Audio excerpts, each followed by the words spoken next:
నమస్కారం అండి. నా పేరు సాయిలక్ష్మి. నేను all in one Aditya channel నుంచి మాట్లాడుతున్నానండి. ఇవాళ టాపిక్ వచ్చేసి డైవర్స్ అండి. ఈ రోజుల్లో అసలు డైవర్స్ అనేది ఎంత మహమ్మారిలాగా అయిపోయిందండి. ప్రతి చిన్న విషయానికి భార్యాభర్తలు చిన్నదానికి గబగబా డైవర్స్ తీసేసుకోవటం చాలా కామన్ అయిపోయింది. అసలు దానివల్ల అసలు ఎంత ప్రాబ్లమ్స్ అండి. ఆ కోపంలో నిర్ణయాలు తీసుకుంటారు. మళ్ళీ తర్వాత ఎంత పిల్లలు సఫర్ అయిపోతారు. ఇగో మెయిన్ ఇగో తగ్గించుకోవాలండి. ఇగో తగ్గించుకొని కోపం అనే సహజం. అందరూ తప్పులు చేస్తారు. అయితే భార్యాభర్తల్లో ఒకళ్ళు అరిచినప్పుడు ఒకళ్ళు మాత్రం ఫస్ట్ కామ్గా ఉండాలి. వాళ్ళు ఎంతసేపు అరుస్తారో అంతసేపు అరవనియాలండి. ఇవతల వాడు తప్పు ఉన్నా లేకపోయినా కానీ వాళ్ళు కామ్గా ఫస్ట్ అయితే ఉండాలి. తర్వాత వాళ్ళు కూల్ అయినాక నిదానంగా నచ్చ చెప్పుకోవచ్చండి.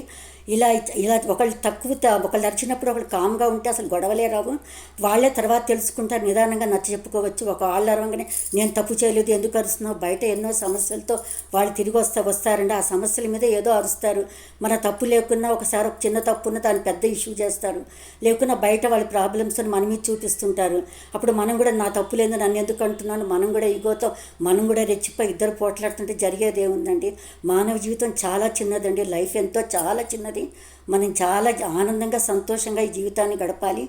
దానివల్ల పిల్లలు సఫర్ అయిపోతారు. భార్యాభర్తలు తర్వాత ఎంత బాధపడతారు. కోపంలో జరిగే నిర్ణయాలకి జీవితం అంతా బాధపడతారు, ఆనందాలు కోల్పోతారు. అలాంటి జీవితం కూడా రాదండి. చక్కగా భార్యాభర్తల బంధం అనేది చక్కగా 10 కాలాల పాటు ఉండాలి. చివరి వరకు కలిసి ఉండాలి. ఎప్పుడు మంచి నిర్ణయాలు తీసుకోవాలని నిదానంగా ఆలోచించుకొని ఒకళ్ళ మీద ఒకళ్ళు ప్రేమ అభిమానంతో ఉండాలి. వాళ్ళు వచ్చినప్పుడు వాళ్ళకి చూపించిన ప్రేమను చూసుకోవాలండి. వాళ్ళు చూపించే కోపం మనం పట్టించుకోకూడదు. ఎన్నో అంటుంటారు, వాళ్ళు మనతో ఎంత బాగున్నారా అది ఆలోచించుకోవాలి. అప్పుడు నిదానంగా చెప్పుకుంటే పిల్లలు కూడా సంతోషంగా ఉంటారు. డైవర్స్ కేసులు తగ్గుతాయండి. ఆ ప్రేమ అనుబంధాలు బాగా పెరుగుతాయి. ఎంతో ఆనందమైన జీవితం అనుభవించవచ్చండి లైఫ్లో. విడిపోయిన తర్వాత ఎంతో సఫర్ అవుతుంటారండి. పిల్లలు సఫర్ అవుతారు, వాళ్ళు సంతోషంగా ఉండలేరు. భార్యాభర్తలు కూడా మళ్ళీ తిరిగి విడిపోయిన అర్థం అతకదు కదండి.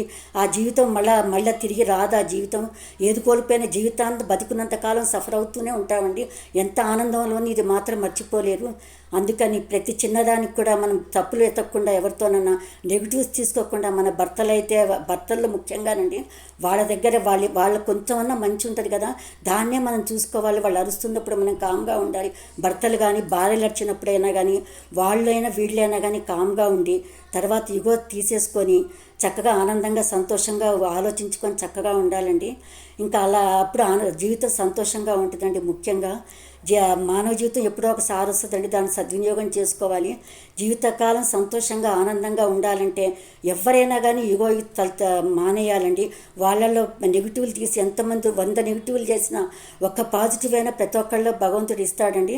ఆ భగవంతుడి దృష్టిలో అందరూ సమానమే. మనము ఆ పాజిటివ్ గుర్తుపెట్టుకోవాలంటే అప్పుడు కామ్గా ఉండాలి. ఫస్ట్ ఆలోచించుకోవాలి. వాళ్ళు చేసిన మంచిని గుర్తుపెట్టుకొని నిదానంగా నచ్చజెప్పి తర్వాతకి సంతోషంగా ఉంటుందండి. అలా చేస్తే జీవితం అంతా హ్యాపీగా ఉంటుందండి. ఎంతో ఆనందంగా ఉంటాము. ఇలా సంతోషంగా ఉంటే మనం ఎప్పుడు ఆనందంగా ఉంటాం, మంచి నిర్ణయాలు తీసుకుంటాం, ఆరోగ్యం కూడా బాగుంటుందండి. నచ్చితే లైక్ చేయండి. ధన్యవాదాలండి ఇన్నందుకు.